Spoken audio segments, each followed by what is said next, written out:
All right, I've got Allie Peak, a peek inside Gators football on today. Talk a little bit about FSU and UF getting called out by Nick Saban. I appreciate BetUS for their support on this video.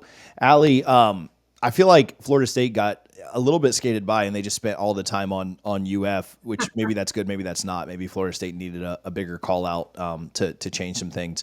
But what was your reaction hearing the greatest of all time? Yeah, the GOAT call out. Not only UF but both schools on Saturday.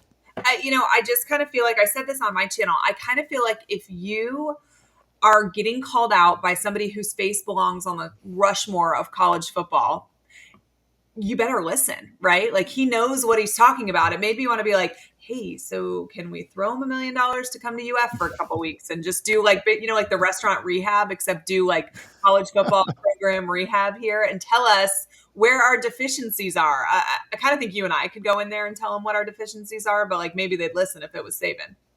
What's tough is I guess we'll start with UF. But what's tough is like it's such a macro problem at UF. And you can dive into that more, and you did dive into that more on your channel. So we'll link that at the end, but it's such a macro problem that, you and I know what the issues are, and the average fan probably understands what most of the issues are. But the biggest issue for me with UF is like, will the people in charge actually care? Right. Yeah. Like, cause they're making, everything comes down to money. Perception matters too, but the people in charge are making a lot of money, and whether Florida wins or loses, at the largest level, like, I don't know that their money changes too much, right? And they've got power and they've got position, and so, I'm not necessarily advocating for Florida to like turn everything around and become a national championship program again, but I mean, one way or the other, like, do the people there even care?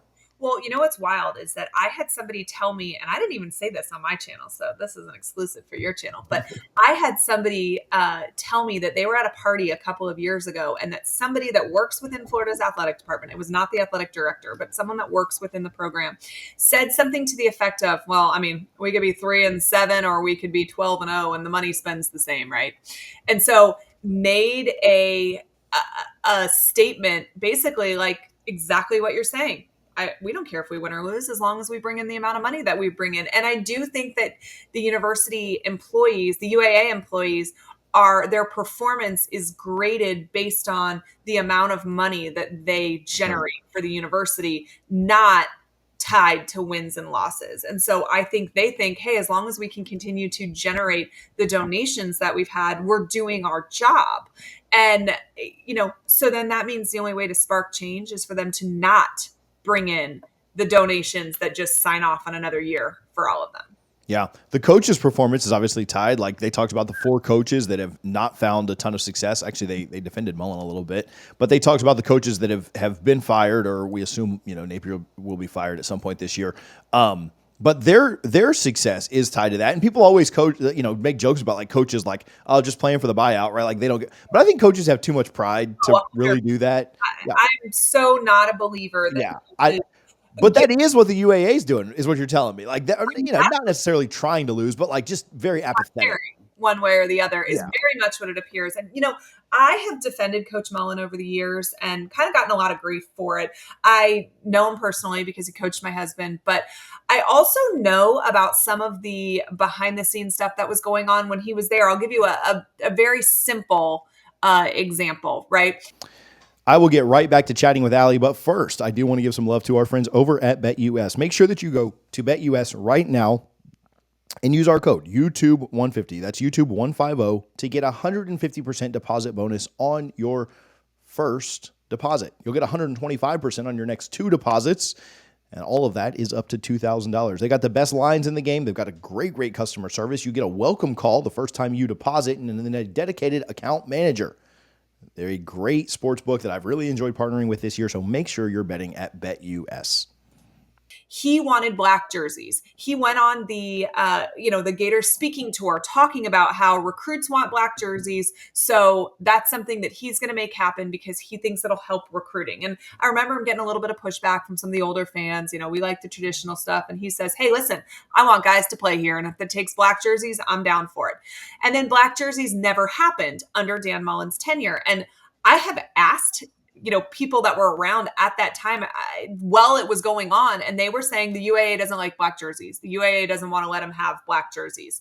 And that's such a small example. There's tons of ones that are probably more consequential, but I think it's a good little microcosm of sometimes we're asking these coaches to kind of fight with one hand behind their back. Our facilities have never been cutting edge. We've never been leading the nation. We've always been playing catch up. So they haven't been able to hang their hat on that.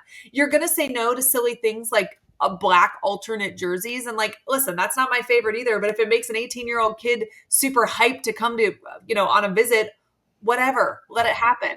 The new dorm situation that Napier got to hang his hat on 2 weeks into his tenure is something that Mullen had worked on for years, but took a lot of pushing on his part.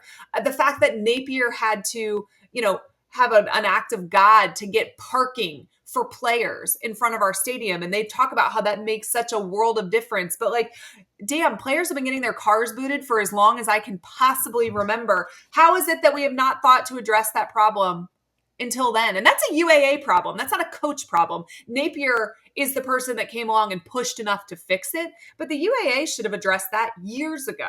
And these are just small examples. So imagine what the big examples are, behind closed doors that these coaches are facing. Yeah, NIL hires, just different, different. Somebody on our staff currently making $750,000 a year with no actual job responsibility because the UAA won't let us fire him. It's insane. So it looks like Napier's gone. Well, I'll ask this, and then we'll maybe move on to some Florida State stuff. But it looks like Napier's gone. Obviously, a lot of talk around Lane. What is your, and it feels like, so to me, Lane feels like almost like the Mario coach, right? Like where Miami tried everything, up and comer, former guy, like this, that, and the other, and then was just like, okay, they went out and got ricked, right? They tried everything, and they were like, okay, we're gonna put all our eggs in this basket with Mario, and if this doesn't work, I even said, if it doesn't work out with Mario, I just don't see how any coach will ever make it work. And we're 4 games into a season, and so certainly, I'm not going to say it has worked, but it looks like it's trending in the right direction. To me, that's what Lane feels like. If Lane Kiffin was to come, or if they were to get a Lincoln Riley, you're going out to make the biggest splash that you could possibly make. And if this one doesn't work, will it ever work? But what's the concern level around Lane could come in and certainly probably improve things pretty quickly because he would help with the portal. He would probably retain Lagway, different things like that. What's the concern level, though, that the UAA just gets in his way and he's 3 years from now, dude, F this, I'll make up some death threats and get out of here? I think high, right? I think high. I think you can't just fire Coach Napier. If that's all you do, Florida will be back in this situation 3 to 4 years from now. I think had Mullen lasted a little bit longer because Mullen had been a head coach in the SEC before, and he's also a phenomenal game day coach. So that is what prolonged, his tenure there. But look at McElwain, look at Muschamp, look, at Napier. 2.5 years is about what these guys have lasted. And I do think there's some mental burnout on all of their ends from basically hitting their head against the wall, right? And I'm not convinced that if Napier had every resource that he could ever have imagined from the UAA that Florida would be winning right now, because I don't think he's a great game day coach. And I'm not sure that I think he's a great hirer of coaching talent. So maybe he's an aside from this, but I do believe had Dan Mullen been given the resources he wanted, had Will Muschamp been given the resource he needed at that point, that maybe these guys would have been more successful. But there has to be more change than just the head coach. That in my mind, that's a non-negotiable at this point. Yeah, it'll be interesting to see if or when UF is willing to make bigger changes, bigger concessions, or even just things behind the scenes. Miami didn't. Miami got called out a few years ago. You referenced this. They didn't come out and say "Hey, by the way, we're going to start investing in football." They just did it, right? And so the UAA is not going to come out and make an announcement that's "Hey, we were wrong for 20 years or however long it's been." They're just going to do it. Start doing things. Yeah, Miami didn't come out and make a statement "Hey, guys, we were wrong." They just started doing better. So. The Miami's slightly different too, though, in the public versus private school. Sure. There are some strings attached and barriers when you are hiring new presidents. But UF is a rudderless boat at this moment. There is no real president. We have an interim president who has made it very clear he does not have any intention in meddling in all of this. So until UF has a new president and that president decides they're going to embrace football, which we did think we had with Ben Sass, and it's unfortunate that, that situation didn't work out. But I don't know that wholesale changes can come until that hire is made. Yeah. So on Florida State, I do think Florida State has some of the same problems that UF has, not necessarily to the same degree, with the UAA kind of being one added layer of issue. But for a long time, the Seminole Boosters, which kind of acts as the UAA, kind of acts in a similar capacity to the UF's UAA, for a long time didn't have great leadership. And I think when Michael Alford took over, who is now the AD, I do think things started to point back pretty strong in the right direction. But, they talked about UF's building and, NIL being more important now and this, that, and the other, just how far they lagged behind in that arms race. Like Florida, we talked about this before we started recording. Florida State went to, I think it was 5 straight New Year's Six Bowls. Maybe it was 6, maybe 2011. But anyway, they went to a ton. Yeah, they did. Yeah, that was the Peach Bowl against South Carolina. They went to 6 straight BCS/New Year's Six Bowls, one of those being a national championship win, another one being a playoff win. They end-capped them with wins against an SEC program and a Big Ten program in South Carolina and Michigan. And through all of that, didn't decide to reinvest it back into the program with facilities, with the arms race. And now Florida State is just now in this NIL era, just now building a building and not investing that money into NIL. Now, what are they going to do? Knock down a half-built building? I get it. But they could take that $150 million and very easily have a roster that compares to Ohio State's and stuff. And so I do think some of the issues that they talked about with UF exist for Florida State too. There was a reason that Alabama and Clemson and Georgia and some of these, Missouri, some of these other programs were building better facilities than both of our programs. And I almost think there was a cockiness of hey, we're Florida State and Florida. We don't have to do that. We're the best. I know that is the attitude that was prevalent with Florida. We are the flagship university of the state of Florida. Yeah. But people would crawl to get to the University of Florida. I think there's still some of that. I think even down, and they called out Florida State for the portal.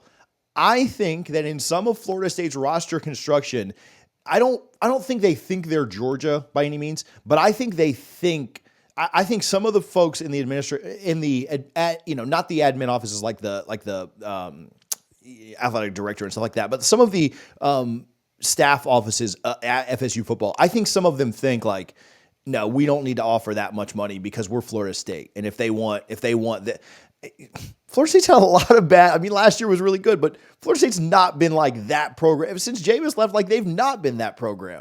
To have this mentality of we're Florida State, we can offer less. I don't know where they. I don't know. I love Florida State, and yeah, to me they would mean more. So if my kid's a recruit, it might mean a little more. But other than that, that's the thing, is that neither program has won in a time period that these kids even remember. Right. They're currently being recruited. And so it's not something you can hang your hat on anymore. But honestly, unless you are Georgia or Ohio State or Alabama, I don't know that there's anybody out there right now that can hang their hat on winning and what the term is. It's all about the money. So it's not even it's a slight to Florida or Florida State. These kids just want to get paid. They are mercenaries, and it kind of sucks that that's where we are, but it is where we are. So pay them so we can win. Yeah, it doesn't make sense to me. Again, you could sell that to your boosters, you can sell that to your fans, but I don't think you can sell that to recruits. Hey, this is Florida State. This, we're doing that. Now, if Florida State had gone to the playoff last year, 13-0 was fine, right? If they had followed that up this year with another 11, 12 win season and then followed up another, if they had consistently started to win, but one good year or 2 good years out of the last 5 or 6 of just being awful, they've got 2 good years mixed with 4 losing seasons in the last 6. That's not enough to convince kids we can pay you less. So, also they mentioned the portal, and you've asked me about this. We've talked about this a ton. And Nick pretty much hit the nail on the head. When the portal's going good, it's going great. And Florida State did really well building a roster with a lot of talented pieces from the portal. And but it's not going to hit every single time. Like you're going to have busts and you're going to have kids that underperform and you're going to miss on kids. Like they missed on portal kids, and a lot of the kids that they took in the portal this year were second options, and you're kind of seeing, well, Does it concern you that Norvell's high school recruiting has been what it is? I mean, you would think, coming off that 12-0 season that, and I'm not saying you necessarily are top 5 if you don't have the money to be top 5, but you would think you could be a little bit more consistent because you have been putting out a pretty good product under Norvell. And I mean, at some point that has to improve because the transfer portal is hit or miss, and the kids that enter it or don't enter it every year is a crapshoot. So does that concern Florida State fans? Yes, absolutely. I think the biggest complaint that Florida State fans have isn't necessarily with Norvell's recruiting specifically. Like I think that, he's probably does fine compared to any other, not any other coach, but a lot of other coaches. I think it's the staff that he surrounds himself with. You talked about Billy being kind of like not a great hirer of talent. I do think that Billy hires fairly decent recruiters, like, bringing Billy G back. And I think they've done a good job along the defensive line, linebacker. I'm always on the Billy G train, just so you know. I knew that would get you excited. Of that staff. But I think Norvell doesn't. I think one of the best recruiting staffs in America. Obviously Georgia's up there, and Ohio State's really good too. But Mario went out, and Mario absolutely kills his guys, and they never get off days. Like Christmas, he's got a more but he demands perfection, and they recruit really well, and they continue whether they miss or Mario's misses are all 5-star guys that go to Ohio State or Alabama. They're in it. They finish. And they've been top 5. They were top 5 last year, but they finished second for a lot of guys. In Florida State, they don't have dogs on the trail. They've got a lot of old school guys that want to recruit like you recruited in the 90s and mid 2000s, when you just recruiting was you go by a high school and you talk to the coach a little bit, and then that coach starts to you develop the relationship with the coaches more than you do the kids, and that coach pushes them up your way. They don't want to talk to kids. They don't put forth the right effort. And Florida State fans thought that Mike should have moved on from some coaches after last year. Well, maybe that's hard to do after 13-0. Maybe that's hard to do when I don't think Mike has ever truly fired someone. They've had some coaches that got other jobs, and they were both promotions actually. The DB's coach went to be the D coordinator at DB/D coordinator at Arkansas. The linebacker coach they got rid of a couple of years ago ended up going to be the DC at Virginia Tech. And then they replaced him with guys that they thought would be good, but actually I like our DB's coach, Pat Surtain. But they replaced, the linebacker coach with Randy Shannon, kind of a mercenary, just kind of there. And he doesn't recruit very well, and he doesn't coach super well either. All of us. Yeah. All of us in the state of Florida. I've seen a TikTok going around about how he's just kind of like an inside mole and kind of there to screw everybody up. But yeah, I don't know. Long answer to say the recruiting is just not good enough. And again, you're going to miss on high school guys too. But when you're taking 25 high school guys, you can afford to miss on some and then kind of backfill your misses with the portal when you're relying on the portal guys to be your stars, right? You took a running back, you took a wide receiver, you took a couple of offensive linemen. You've taken defense, you haven't recruited defense super well. So you took 2 linebackers, you took 4 defensive linemen, and the transfers at defensive line haven't been very good. The transfers at linebacker have been just okay, but there's no homegrown talent there. Now they've done a good job in the secondary. Wide receiver's been pretty good. Running backs, really good position for them. Offensive line's a mixed bag, but yeah, the recruiting is absolutely an issue. As good of a job as I think Mike did with Jordan Travis, who was going to quit football when he got there. There's not a quarterback. Mike's been here for 5 years. This is his 5th year. There's not a quarterback on the roster right now that Mike Norvell is confident in to play football. Now, when you have Jordan Travis come back an extra year, you had some guys transfer. I get it. But there's not a quarterback that Mike has recruited that they're confident in to be better than DJU. And DJU's been one of the worst Power 4 quarterbacks out there. And so I think that's an indictment. You got to be a little bit better. So yeah, recruiting is definitely an issue. All about Luke in the offseason. So I really like Luke. I think he's going to be really good. I don't think he's, but he's been on campus 8 months. I don't think he's ready to take over for this program. I do think Luke will play next year, will be the guy. I don't think, first of all, behind that offensive line, I don't know that I want to risk his life anyway. You're paying DJ a lot of money, let him go take the hits. But I do think Luke will be good. But Brock isn't ready, and Brock's been there for now a second year. why is there not a quarterback on this roster that, you've developed Serviceable that you've developed. Yeah, to be out there and ready to go. And I'm not going to put it on the true freshman just yet, but where's it at? So yeah, I think there's definitely an issue there. And so to me, Florida State, there's stern warning or whatever that call out was from Saban wasn't as harsh as Florida's. But if Norvell doesn't make some changes, then he'll end up going down with the ship too. Like there's no way he can turn it around with the staff that he has on currently.